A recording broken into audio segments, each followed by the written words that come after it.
Hello, I'm Doshon Farad. Welcome to Right and Exact. We're here in Washington, D.C. attending a march titled March for Black Women. This march addresses many issues affecting black women across the country, including racism, sexism, reproduction rights, as well as mass incarceration. This march includes a rally which features many of the march's organizers, that includes many speakers and activists from across the country. But during the pre-march rally, speakers wasted no time letting it be known why they were there. And one of my sheroes, Fannie Lou Hamer, who said, "I am sick and tired of being sick and tired of being sick and tired. I'm tired." I understand my place here is to sit and listen. I also want to say that the reason I'm able to have this conversation is because the language civil rights leaders, black women, black trans women, have given us to be able to describe our experiences. So it is on your shoulders that I stand and I'm able to talk about what happened to me. Let us never forget that our black babies, whose lives have been taken way too soon by state violence. 7-year-old Ayanna Monet Stanley Jones. Let us not forget the many black women whose lives have been stolen by state violence. Sandra Bland, Rakia Boyd, Charlene Lau. And let me just tell you, a 92-year-old woman, Miss Catherine Johnson. I am strong and I am healthy because of you all, because of us, because what sisterhood does. Sisterhood makes us strong, and all these iconic images that we see of Fannie, of Ruby, they're alone, right? We are not alone. We bring people with us. We do that better than anyone. Black women are so generous. We give giving the mic to white girls today. And we know what some of y'all did. I stand here in front of you today as a woman of privilege, and perhaps not in the way that you might think.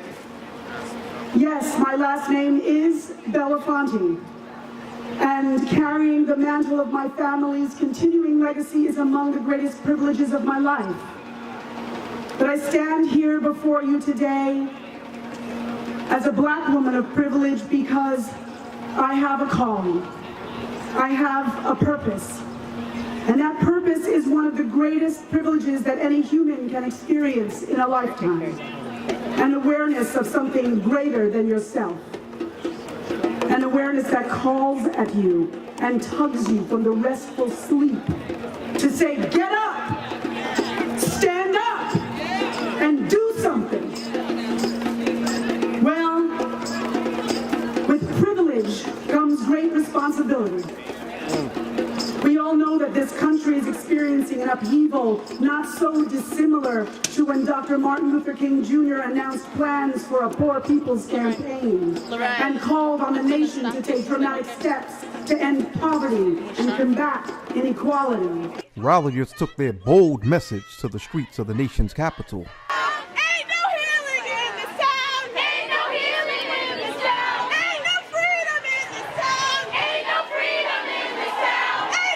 We then spoke with march organizers and participants. So we're here today because it is time for black women's voices to be centered. It is time for an acknowledgement and an understanding, a deeper understanding of the experiences of black women in this country. It is time for us to address the ways in which systematic oppression has definitely impacted our lives as black women. Our bodies, our communities have been violated. We have dealt with so many various forms of oppression, and it's time to talk about that. It's a time to acknowledge that, and it's time to amplify the fact that we are coming together collectively across different movements, across our identities as black women, cis and transgendered, to stand for our rights, to stand firm in the fact that we are doing this work to better ourselves, our communities, and it's time for the world to understand the importance of black women and why this is important to us. Oh, I'm here to support black women, especially black women entrepreneurs, because in order to build economic power for the black community, we have to have our own businesses, our own jobs, and that's not going to happen without supporting the businesses of black women and the movements of black women. So like a nonprofit movement such as this. My thoughts today about this march is I'm proud to be a part of it. I'm proud to be a part of this movement because I think it's very necessary. I feel like black women are an endangered species almost, and it's such, on the opposite end scale of the spectrum, we are the most rising in highest education and education.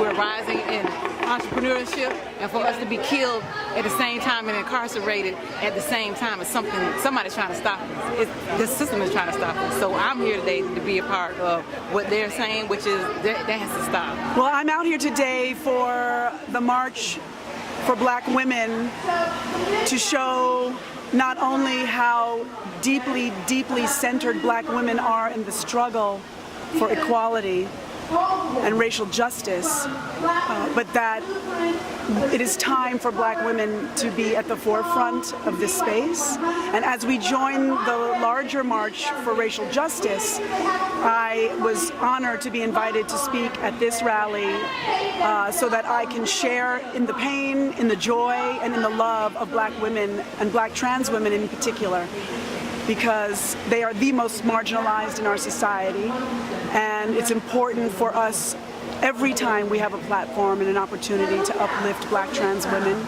and women of color.